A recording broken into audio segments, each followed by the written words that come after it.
How are you? You mentioned boundaries, the book Boundaries. Where are you in your journey as far as learning to set boundaries? How are you doing that? And like, where are you kind of getting information on how to learn how to do that?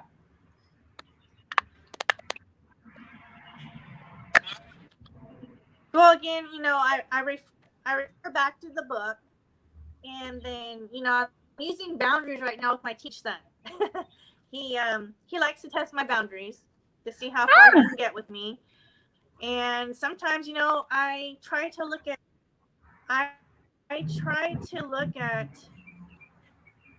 the situation, and then I try to like get him like I'm trying to figure out how I want to say this, but I always try to look at the for the best in everybody, and that they're trying to like me. I always try to look for the best in everyone and not look at them as if they're trying to manipulate me or test me, that they have good intentions.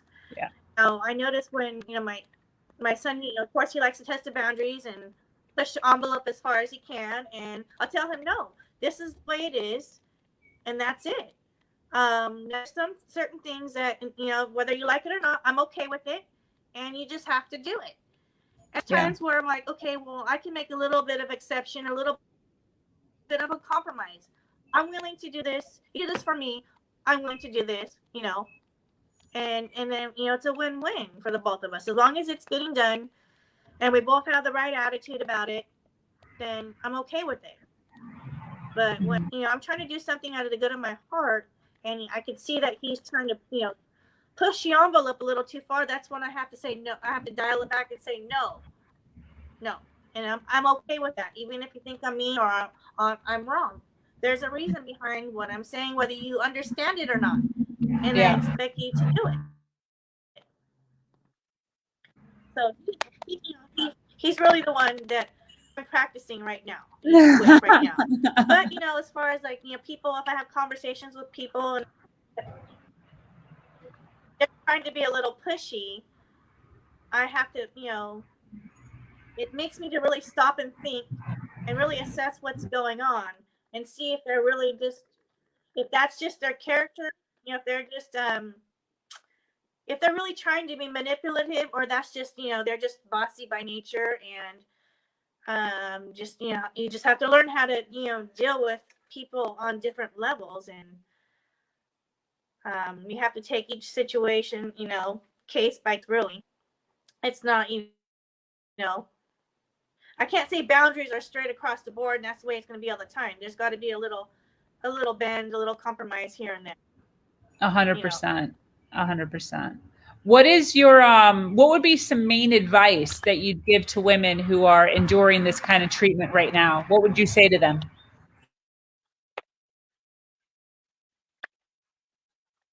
Well, definitely, I've learned this, and this is something I share with my son too, and is that don't just take people's words for what they say and that they're going to do. You need to make sure that there is some action behind those words. So if their words and their actions are not parallel aligning, then hey, there's something wrong there, and you really need to look at it and assess, what's here, because again, actions speak louder than words.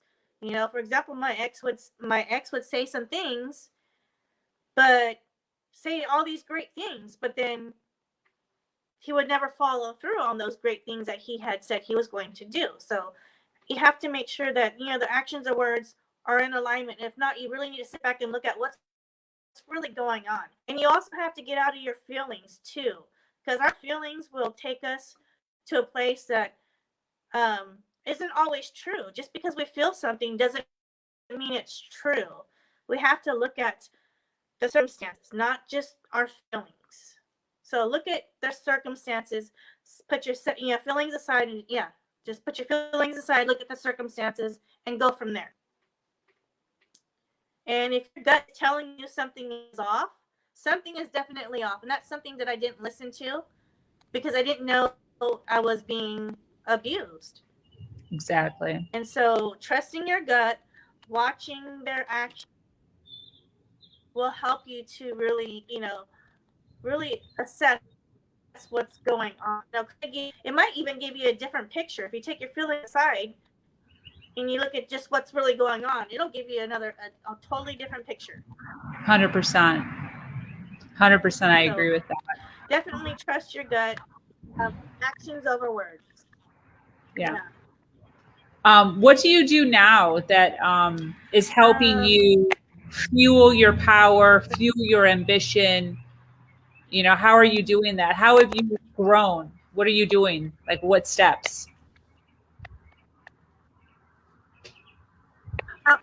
Sure. How have I gone? Well, I mean, like I said, I have, God speaks to me. He speaks through me through dreams. And he has told me that my passion that I have now is in alignment with a dream that was given to me 5 years ago. And what I'm doing is helping other women who are going through, terrible breakups. And then they tell me, I'm listening to them and I'm hearing the signs, the things that are going on. And me being there, listening to them, telling them my situation, what happened to me in my situation, and being there for them, and helping them is also helping me. It's helping me to continue to walk in my purpose of helping women. Uh, it was a terrible, terrible situation what I went through, and I've always said this: I would never wish this on his prior ex-wife. She and I are two totally different people, two totally different characteristics. I could see in a way how he might, treat her, that way. But for me, I was always, just so kind and gentle and helping and understanding and trusting. I would never wish this sort of abuse on anyone, and it is my passion to help others because this was a very, hard lesson that I learned, and I would never wish another woman, or even in this case, into sort of abuse. It's a hidden abuse. We may look normal on the outside, but in the inside, we are struggling with ourselves, And because it's not physical abuse, the emotional, the psychological, the financial, the spiritual abuse, it's there. It doesn't mean it's not abuse just because, the person didn't put their hands on you. So, mentally, sometimes, we could be struggling on the inside. We may look normal on the outside. So me helping out, being there for other women and sharing my story and listening to them helps me to continue to listen to build, because I'm very passionate. I really want to help. I don't want to see anyone go through this.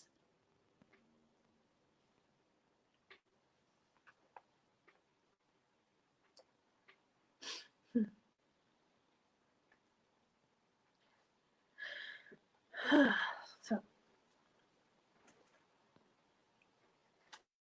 sorry, I can't hear you.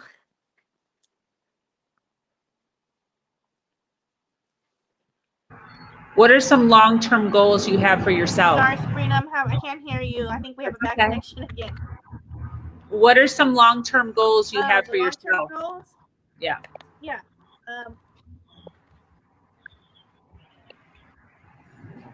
Well, as I previously stated, I've met a friend who was also going through divorce, and she believes that her ex-husband, soon-to-be ex-husband, is a sociopath. It's a little bit different than narcissism, but they fall under the same umbrella, the same spectrum.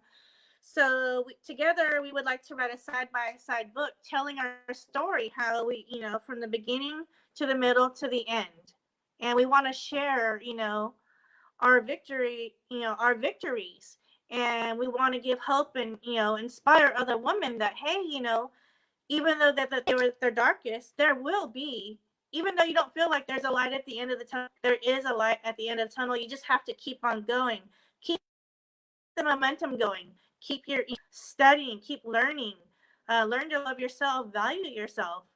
And so we want to write a book together. We've also talked about creating a bill in the court system that we believe that judges and attorneys and the people who work in the court system need to learn about narcissistic abuse so that they can also see the red flags and say, hey, you know, this person over here is, you know, saying one thing, but their actions are totally different based upon the evidence that's being presented.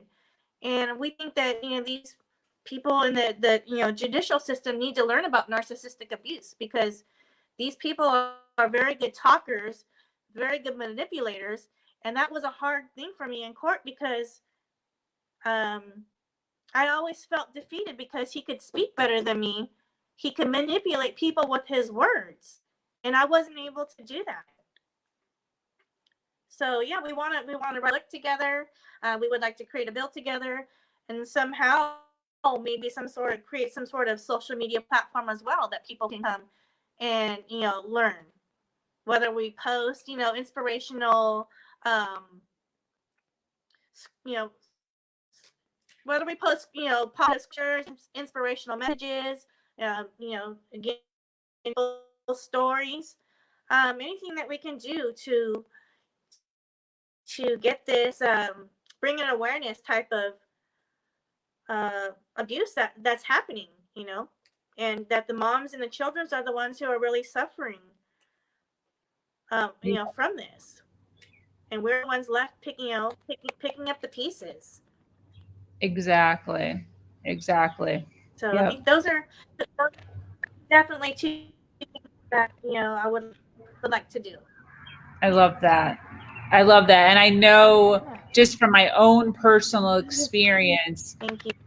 hearing you say that just brings so much goodness or good feeling to me, because I definitely, you know, through all the financial abuse and through having to go through the court system with my son's father, there definitely is a lot of situations where it just isn't fair. It just isn't fair. And we as women are, for some reason, left a lot of times, most times, the woman is left with the burden of what it means to raise a child. And it really is very frustrating.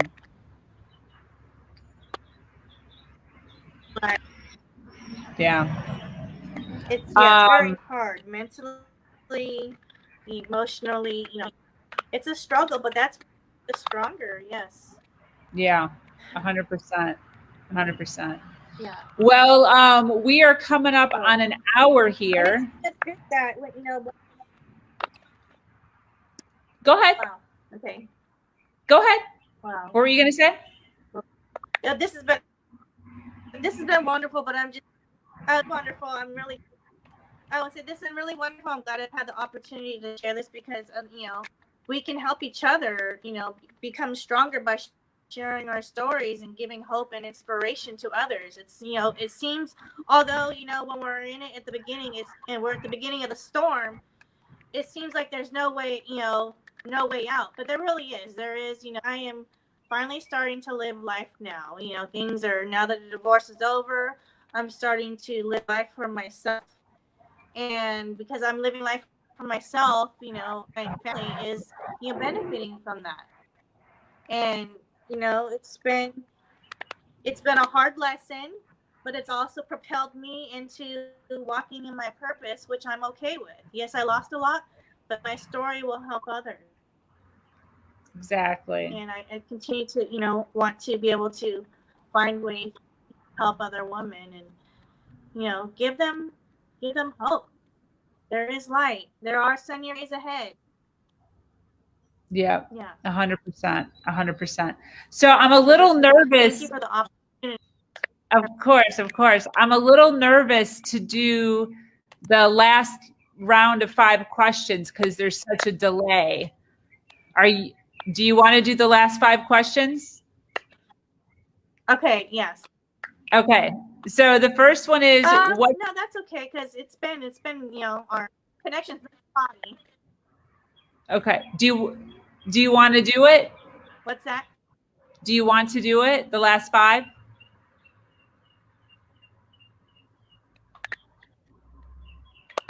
Sure, if we can, we can. Okay. So what is your favorite delay going on? Yeah. What was your favorite subject in high school?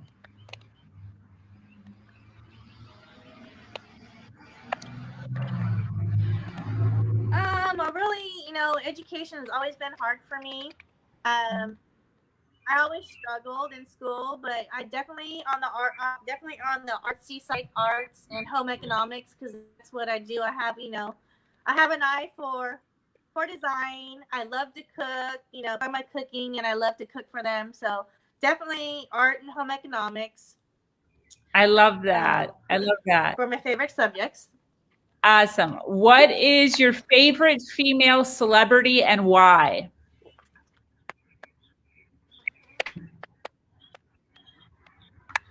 Oh boy.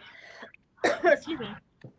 Well, I'd have to say, well, as far as a beauty icon, I'd say Jennifer Lopez, because she looks so great at her age, doing really well for herself, and she's just gorgeous. But as far as another public figure that I love, her name is Tabitha Brown. The vegan. She posts all these awesome videos and about different recipes, and she's just so humble and has such a beautiful spirit and soul. I love that. I love that. What is your favorite attribute about yourself? Well, I guess I'd say it was hard to think about. I wasn't really sure exactly, but I see the best in others, the good in others, and I just always try to find the best in other, the good qualities in other people, and believe that they have other people's well-being, well-being as well. Yeah.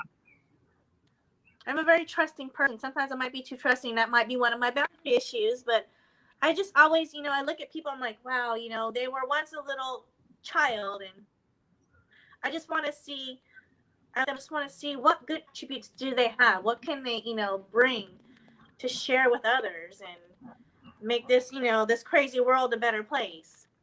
Yeah. I agree. And what I know is you had your asked me about a question, my favorite animal, which Yeah. Yeah, what's your favorite animal? What's that? What's your favorite animal?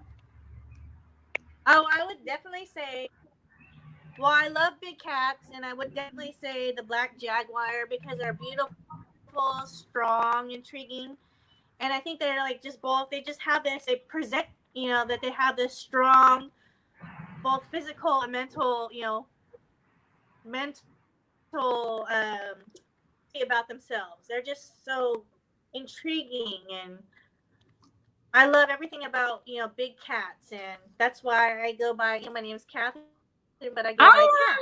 Yes. I work at a high school, and I work for the Tigers, and it's call myself an Ender Cat. High school Ender Cat. I love that. I have a license plate, personalized plate that says Catitude. I have a little attitude sometimes. I love that. So. I love that. And then last question. A place that you have to visit before you die.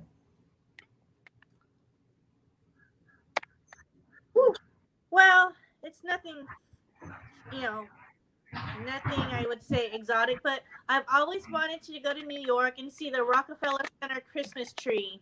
I love decking at Christmas. Every year I do something different, and I love the big gigantic Christmas tree that they have there. So, although I hate the cold, I can't stand the cold, I would love to go to New York at Christmas time and go visit just sightsee and see the Christmas tree. I love that. It's favorite time of the year. Awesome. Awesome. So listen, I want to end this with kind of a thought-provoking question for individuals who are dealing with going back and forth. So you obviously went to this where you would leave and then go back, leave and go back, just like I did and just like a lot of people do. What would be your advice to somebody who knows their partner is a narcissist, has left, and is now being pulled back in again? what would you say to them? Gosh. I'd say don't go back. The scar is worse than the first time. Yeah. They won't change. They don't change. They promise you everything. You know, they promise to have good intentions. They promise to, you know, do this. The future fake. They tell you it's you follow through on, and you just have to realize that go no contact, of course. And you just have to realize that, you know, you are a valuable person. You gotta love yourself because you have value, and you deserve to have better than the bare minimum that they're giving you. And they don't want to reciprocate. So you just gotta, you know, don't go back, and just realize that you have value, love yourself, and create the life that you want for yourself. You know, you don't deserve to be treated that way. Not at all. Exactly. Yeah, Exactly. so that's what I would say. Don't go back. It's gonna be worse. Exactly. Yeah. All right. All right. Any closing thoughts? Yeah, so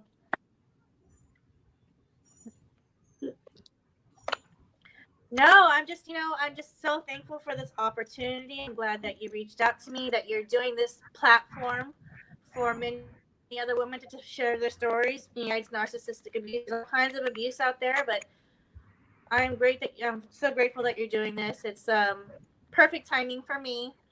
And I want people, you know, I think that people should definitely really look into themselves and why what is it about them to be, you know, to accept the treatment that they've been through, and to learn about, you know, to learn boundaries. If you don't have very strong boundaries, it'll definitely do you some good and save you some future hurt in your life by, you know, learning and setting and following through with those boundaries. Yep. I agree 100%. I think that's all I have to say. I mean, this has been great. I love it. Beautiful. And I hope All that right. you are able to reach me more other women, and I'm looking forward to all those stories out there. Awesome. I love that. Yeah, because, you know, my story will definitely, you know, I'm sure will help. Yeah, thank you. Yep. Thank No you. problem. No problem. All right. So thank you so much for those of you that joined us here on Her Version to hear Kat's story. We appreciate everyone who listens in, and we hope to see you again soon. And thank you so much for joining us, and we'll talk to you later. Bye-bye.